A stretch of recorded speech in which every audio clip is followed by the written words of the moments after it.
आज हामी टफन ग्लासको बारेमा केही जानकारीमूलक भिडियोहरू लिएर आइसकेका छौँ।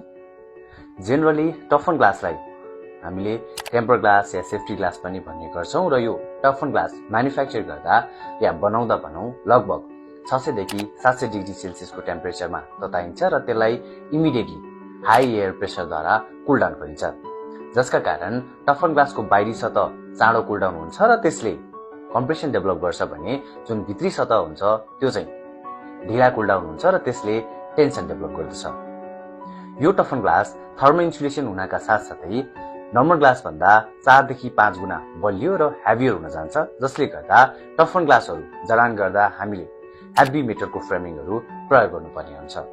यदि हजुर पनि आफ्नो घरमा टफन ग्लासहरू जडान गर्न चाहनुहुन्छ भने आज नै तल स्क्रिनमा दिएको नम्बरमा सम्पर्क गर्न सक्नुहुनेछ। युगान्त निर्माण सेवा, नयाँ युगको बलियो आधार।